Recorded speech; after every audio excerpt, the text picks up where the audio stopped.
एक बार संतों की सभा लगी थी, उसमें यह हुआ कि जघन्य कौन है? तो किसी ने कहा कि जिसके पास धन नहीं है वो जघन्य है। उत्तर मिला, अगर धनहीन व्यक्ति जघन्य होता तो तीनों लोक का मालिक कन्हैया धनहीन सुदामा के चरणों में बैठा उसका चरण उठाता। किसी दूसरे ने कहा गुणहीन व्यक्ति जघन्य होता है। अन्य किसी ने कहा अगर गुणहीन व्यक्ति जघन्य होता तो जगत को खिलाने वाले हमारे प्रभु राम शबरी की कुटिया में बैठ के झूठे वेद न खा रहे होते। शबरी में कौन सा सीताराम? उसी सभा में व्यास जी बैठे थे। एक बार व्यास जी आप बताओ जघन्य कौन है? चूंकि जनो जघन्य केचिद बदन्ति गुणहीन जनो जघन्य। लेकिन व्यासो बदन्त्यखिल वेद पुराण वेदा नारायण स्मरणहीन जनो जघन्य। जय हो सीताराम। व्यास जी ने कहा कि न तो धनहीन व्यक्ति जघन्य है, न गुणहीन व्यक्ति जघन्य है। जिसकी जिह्वा से नारायण का नाम नहीं निकलता वह जघन्य है।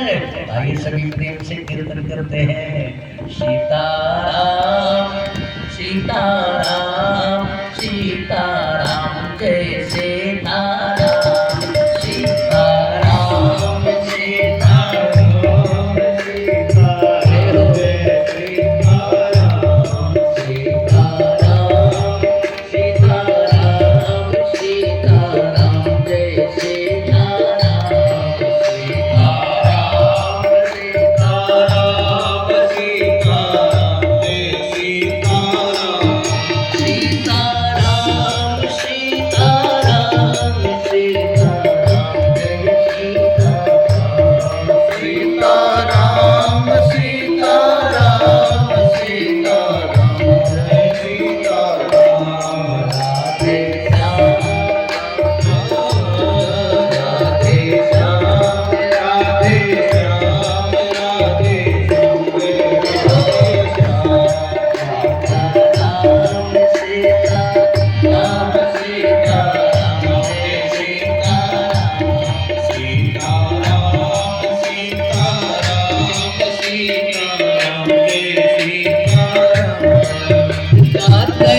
अनाड़ी मौत लता इससे क्या होना है?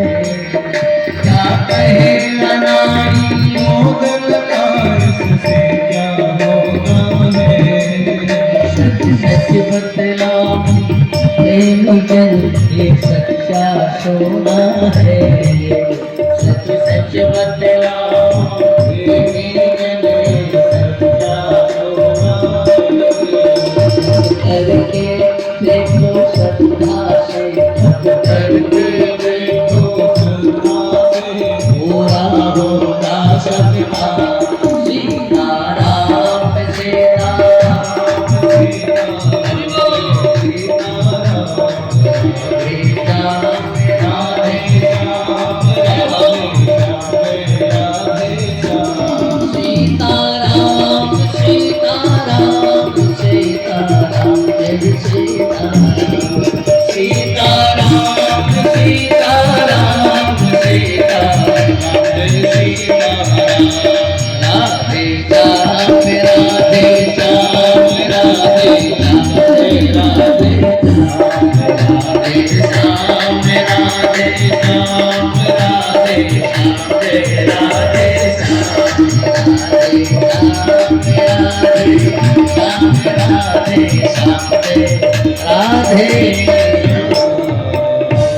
बोलिए श्री सीताराम महाराज की जय।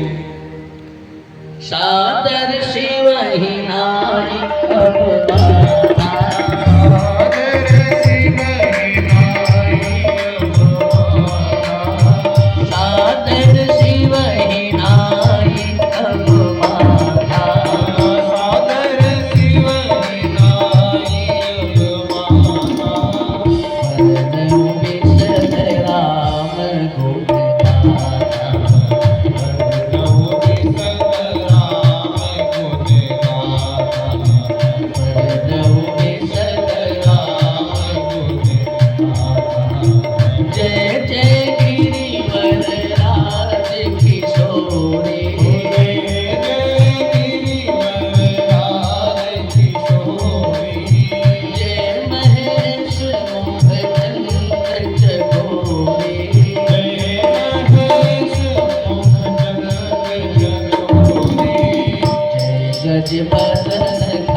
भगवती ने कैलाश के उत्तुंगतम शिखर पे बैठे शशांक शेखर भूत भवन बाबा भोलेनाथ से निवेदन किया, बाबा मुझे कथा सुननी है,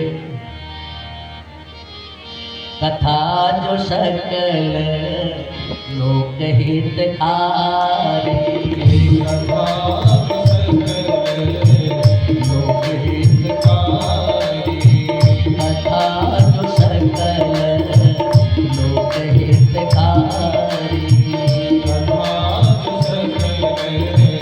लोक हितकारी, सोई पूछन सोई पूछन राज मेरे कुमारी, कथा जो सकल लोक हितकारी, कथा जो सकल लोक हितकारी।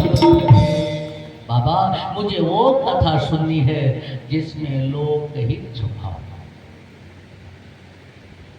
शशांक शिखर भूत भवन भोलेनाथ ने प्रभु श्री राम की कथा सुनानी शुरू की। भगवती ने 14 प्रश्न कर लिए और इन 14 प्रश्न में एक प्रश्न था कि राज तजा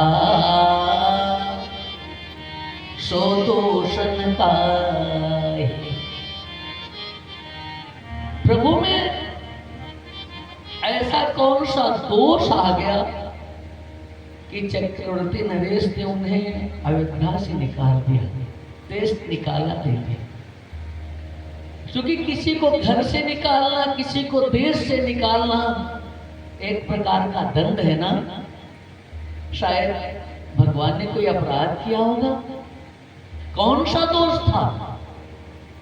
क्योंकि शासन की संपूर्ण सत्ता सम्राट में निहित होती है और सम्राट वही होता है जिसके माथे पर मुकुट होता है। ऐसा क्या किया था हमारे राघव ने कि सम्राट ने निकाल दिया? एक बात बताऊं, राजा को भी बहुत विवेकवान होना चाहिए।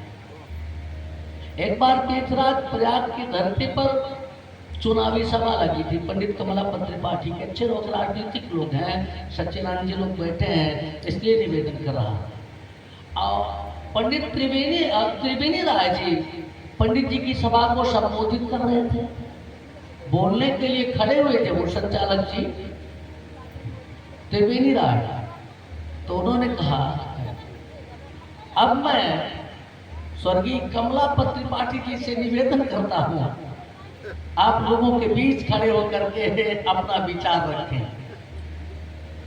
जब पंडित कमलापत त्रिपाठी जी बोलने के लिए खड़े हुए थे तो उन्होंने कहा, त्रिवेणी राय क्या कहें उस पर ध्यान मत दीजिए, क्योंकि यह प्रयाग की धरती है, गंगा और यमुना से युक्त है, किंतु सरस्वती विहीन आदरणीय त्रिवेणी राय, इन पर आश्चर्य नहीं किया जा सकता।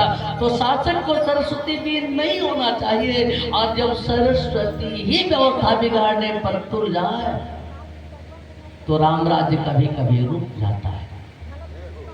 मानस में वर्णन आता है कि एक समय सब सहित समाजा, एक समय सब सहित समाजा, समय सब सहित समाजा, राज्यसभा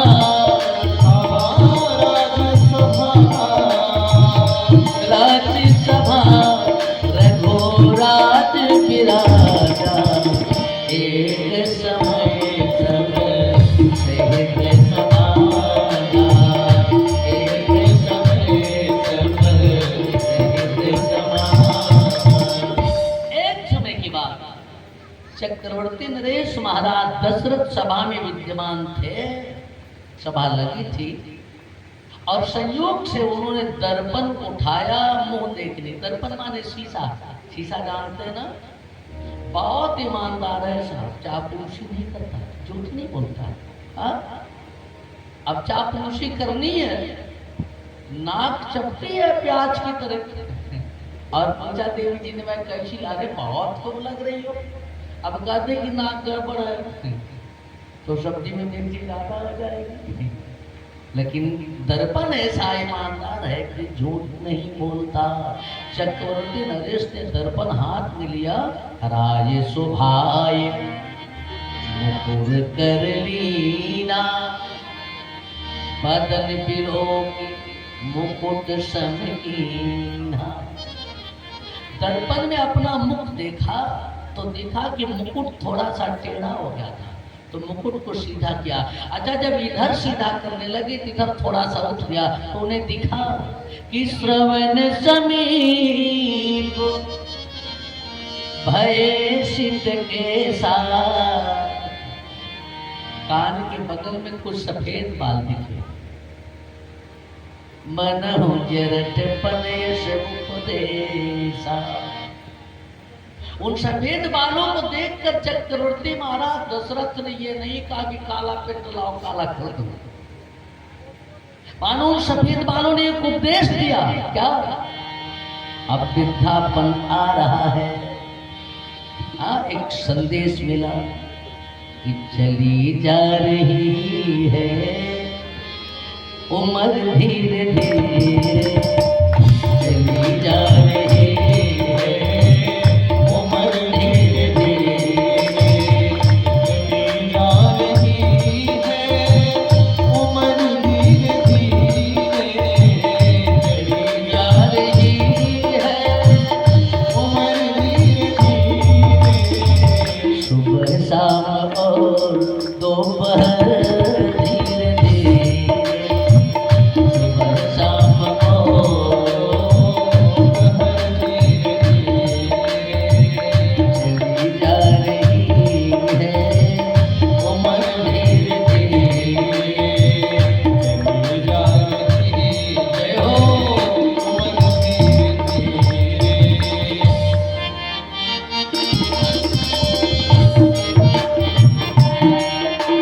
और ये सबकी स्थिति है। होवे कैसे उजले गिरे दानों से, होवे कैसे उजले गिरे दानों से। जब बुढ़ाई बेला आने लगती है, यही लक्षण है वृद्धापन का। दांत धीरे धीरे गिरने लगते हैं और बाल उजले होते हैं। होए कैसे ओझले गिरे दानों से, होए कैसे ओझले गिरे दानों से। झुकी जा रही है कमर धीरे धीरे, झुकी जा रही है धीरे धीरे, झुकी जा रही है कमर धीरे धीरे, चली जा रही है उम्र धीरे धीरे, चली जा रही है उम्र धीरे धीरे, चली जा रही है उम्र धीरे धीरे। सुबह शाम और दोपहर धीरे धीरे, सुबह शाम और दोपहर धीरे धीरे। जय हो।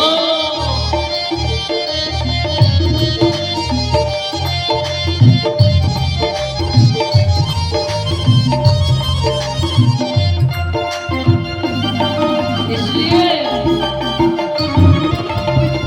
एक एक क्षण का सदुपयोग किया जाए, एक एक भी सांस बेकार न जाए।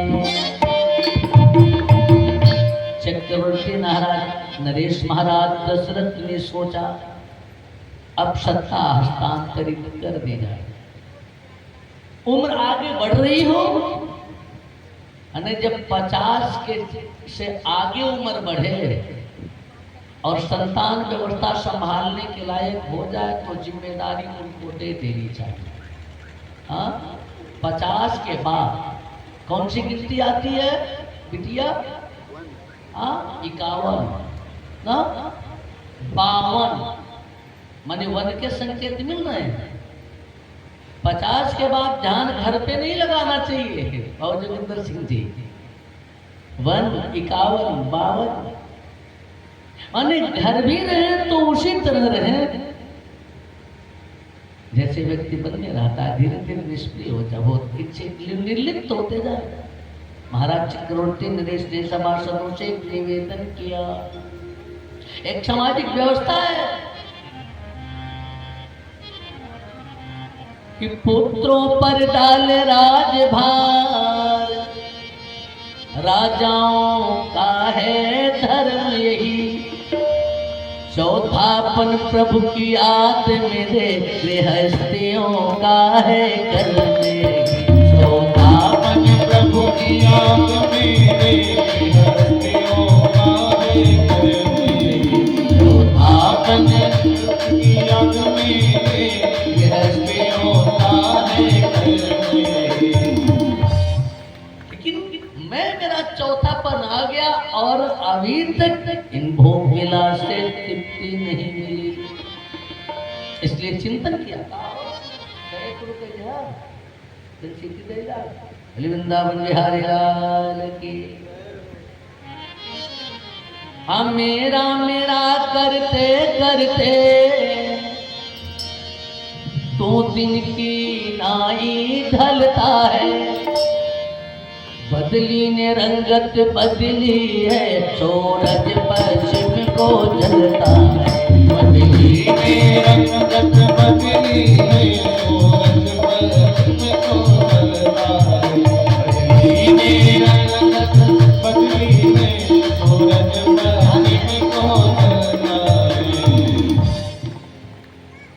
व्यवस्था कैसे बनेगी यह गुरुदेव बताए और तुरंत पहुंचे गुरु जी के पास। गुरुदेव कहा हस्तांतरित करना चाहता हूं। बेटा व्यवस्था संभालने के लायक हो गया, उसके हाथ में व्यवस्था सुशोभित करना चाहता हूं। अयोध्या को मैं एक ऐसा राजा देना चाहता हूं जहां कोई किसी से बैर न करे, बैर न कर काहूषण कोई, राम प्रताप विषमता हो। अयोध्या को एक ऐसा राजा देना चाहता हूं जहां कोई दुखी न हो, क्योंकि घर का राजा, देश का राजा अगर धर्मात्मा है तो प्रजा को सुख भोगना पड़ता है, लेकिन देश का राजा अगर पापी है तो राजा के पाप को पूरी प्रजा भोगती है।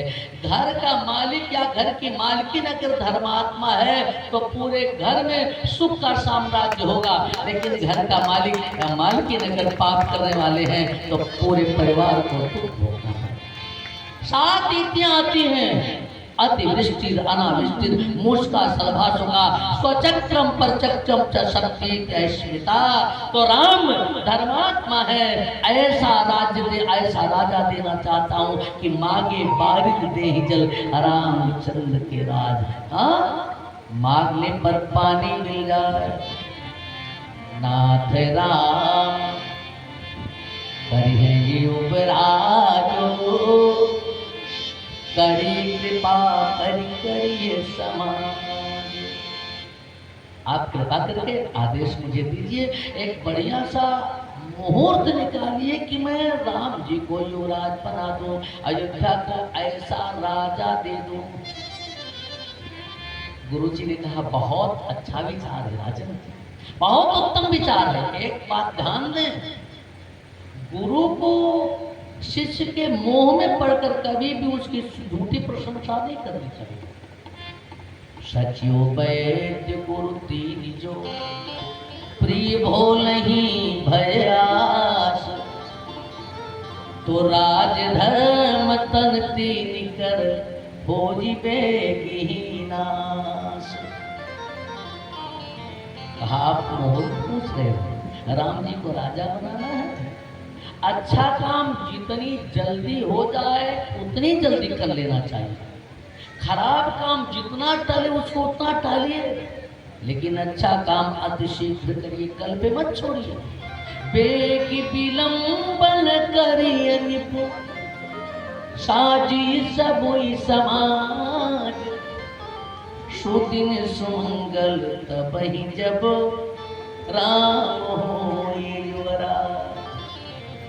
वही सुंदर दिन है, वही सुमंगल है जब राम युवराज बन जाए। वही उत्तम घड़ी है, सबसे बढ़िया घड़ी है जब राम राज्य हो जाए, जब राम जी आ। गुरु जी ने कहा तुरंत यह काम कर दो। एक बात बताऊं, गुरु की बात पर, अपने बड़ों की बात पर जिसे विश्वास न हो, जो उसके जीवन में सुख और समृद्धि जल्दी नहीं आती। गुरु जी ने कहा यह काम आप तुरंत कर दो, विलंब न करिए, तुरंत यह काम कर दो। महाराज दशरथ जी ने एक रात का विलंब कर दिया। राम ही देव काली युवराजो, राम जी को कल युवराज बनाऊंगा। परिणाम क्या हुआ? कल आया नहीं आया। आप 1 मिनट लेट हुए, रेलवे स्टेशन पे पहुंचे, मुंबई जाना है, महानगरी से टिकट है, 1 मिनट विलंब आपने कर दिया, गाड़ी चली गई। आप कितना लेट हुए? 1 मिनट नहीं, अब 24 घंटे लेट हो गए। अब कल अगले दिन महानगरी जाएगी, 24 घंटे लेट हुए ना। उस 1 मिनट ने आपको 24 घंटे पीछे कर दिया। और अगर टिकट न मिले तो और पता नहीं कितने पीछे हो जाए। इसलिए समय का हमेशा स्वागत करना चाहिए और अपने कार्य के प्रति व्यक्ति को इतना चैतन्य और इतना सावधान रहना चाहिए जिसका कोई जवाब नहीं। देखा है, भोजन बना रही थी दादी जी, दाल में नमक डालना हुआ, कुछ को ऐसे उठाया, ऐसे तौला और ऐसे। मैंने कहा दादी सुको, शांत रहो, नमक डालिए, दिमाग उधर न बटे। दिमाग उधर बट गया तो हो सकता है ज्यादा हो जाए या कम हो जाए, जीव के स्वाद से हट करके हो जाए। गुरु जी ने कहा बेग विलंबन करिए निको साजी सबुई समाज, सुदिन सुमंगल तबहि जब राम हो युवराज। वही सुदिन है जब राम जी राजा बन जाए। वही सुदिन है जब लोग मंगल की भावना मन में आ जाए। एक दिन पीछे कर दिया महाराज दशरथ, लोग प्रसन्न होकर खुशियां मना रहे हैं। पूरे अयोध्या में बात फैल गई, कल राम जी राजा बनेंगे। लोग खुशी से गा रहे हैं कि राजा राम के सिर पर ताज रहे, राजा राम के सिर पर राजा राम के सिर पर ताज रहे, राजा राम के सिर पर ताज रहे, राजा राम के सिर पर ताज रहे, राजा राम के सिर पर ताज रहे, राजा राम के सिर पर सिया रानी का चल सुहागे रहे, सिया रानी का चल सुहागे रहे, सिया रानी का चल सुहागे। राम जी के सखा लोग, पुरुष वर्ग के लोग गा रहे कि राजा राम के सिर पर ताज रहे। तो गावई मंगल कोकिल बनी, अवध की नागरिया करी की सिया रानी का सुहाग अचल रहे, अमर रहे। धूम मची है लेकिन सूरन सुहाई अवध बधा। अच्छे काम में विलंब नहीं। यहाँ गुरु जी ने कहा एक काम तुरंत कर दो और महाराज दशरथ बधाई बजाने लगे। 1 दिन का विलंब और यह खबर पहुंच गई देवताओं के पास। देवताओं को यह अच्छा नहीं लगा। सुवन सुहाई अवध बधा, देवताओं को अच्छा नहीं लगा। तुरंत उन्होंने माता सरस्वती को बुलाया और कहा भैया हाँ यह काम बिगाड़ दो। कहा उसमें तुम्हारा कोई हित तो नहीं है? अच्छा, यही सज्जनता और दुष्टता में अंतर है, यही सत्संग और कुसंग में अंतर है। जो दुष्ट होता है वह अपने दुख से कम दुखी होता है, दूसरे के सुख से दुखी होता है। ये दुष्टों की एक विडंबना है। दूसरों के फायदे से, दूसरों के हित से, दूसरों की प्रसन्नता से उनको बड़ा दुख होता है, उनको बड़ी जलन होती है, उनको बड़ी पीड़ा होती है। और यही स्थिति देवताओं की है, क्योंकि इंद्रादि को शास्त्र में महामलिन कहा गया है, मघवा महामलिन। देवी सरस्वती से निवेदन कर रहे, भैया कुछ ऐसा करो ना कि राम जी राजा न बने, राम जी निकल जाएं, अयोध्या से वन को चले जाएं। सरस्वती जी हर सीधे दशरथपुर आई। सरस्वती जी देवताओं के प्रेरित करने पर जब पहुंची सीधा दशरथपुर में, तो देखा ये ऐसी देवी को देखा जो बुराई को अपनी पीठ पर लादे चले, मंथरा। अच्छा, कुछ लोग ऐसे होते हैं जिनको बुराई से घृणा नहीं होती, जिनको गंदगी से घृणा नहीं होती, लेकिन गंदगी को छुपाना चाहते हैं कि कोई देखे ना। जैसे झाड़ू लगाएंगे, कचरा बटोरेंगे, तो उसको मैट के नीचे छुपा देंगे कि कोई देखे ना। माने उनको उस कचरे से, उस गंदगी से, उस बुराई से घृणा नहीं है, उसको कोई देख ना पाए, उससे उनको बस केवल वही सावधानी रख रहे हैं कि कोई देख ना पाए। इसका मतलब वह बुराई उनके जीवन का एक अंग बनी है। लेकिन एक बात बताऊं, बुराई पैर में बधी हुई उस चक्की के जैसी होती है। कोई कुएं में, जैसे कोई कुएं में गिर रहा हो तो एक बहुत बड़ा जांच उसके पैर में बांध दिया जाए और हमेशा उसे अवनति के गर्त में लेकर के जाती है, वो तो कभी भी उसे आगे नहीं बढ़ने देती, उसे ऊपर नहीं उठने देती। सीधा अयोध्या में चक्रवर्ती नरेश महाराज दशरथ ने संकल्प किया कि मैं अयोध्या के लोगों को राम राज्य दूंगा, राम के जैसा राजा दूंगा, जहां किसी भी प्रजा को किसी भी प्रकार की कोई पीड़ा या कोई दुख नहीं होगा। ये संकल्प मन में आया कैसे? कहा कथा सुनने से आया, पुराणों की कथा सुनने से आया कि परहित सरिस धर्म नहीं भाई, पर पीड़ा शम नहीं जगमाई। दूसरों का हित करने से बड़ा कोई धर्म नहीं है, लेकिन दूसरों को पीड़ा देने से बड़ा कोई पाप भी नहीं है। जब गुरुदेव से कथा सुन रहे,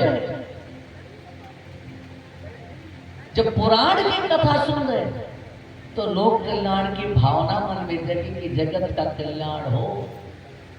कथा किससे सुननी चाहिए यह बहुत महत्व रखता है मिश्रा जी। कथा सुनाने वाला कैसा यह बहुत महत्व रखता है।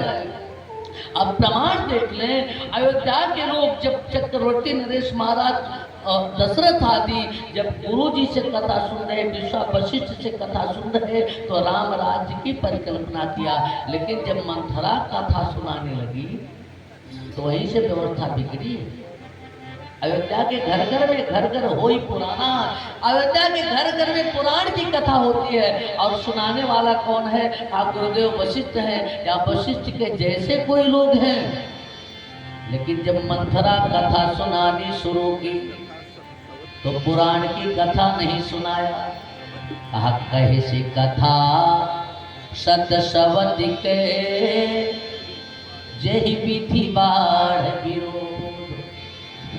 मंथरा ने पुराण की कथा नहीं सुनाया, मंथरा ने सौतनों की कथा सुनाना शुरू किया। अब आज का परिवेश कुछ ऐसा है, कथाओं का स्वरूप भी बिगड़ता जा रहा है।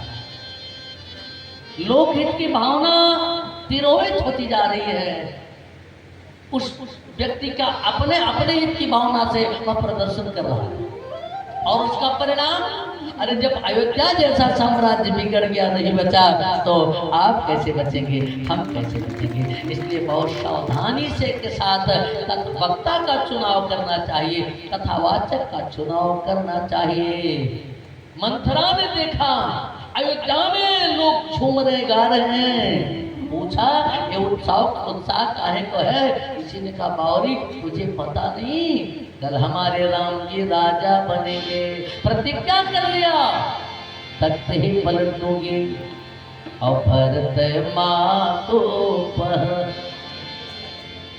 गई बेल खानी, भरत मातो पर गई बेल खानी, काल मनी हसी हसी रानी, काल मनी हसी हसी रानी, भरत मातो पर गई बेल खानी, गई बेल खानी, काल मनी हसी हसी रानी,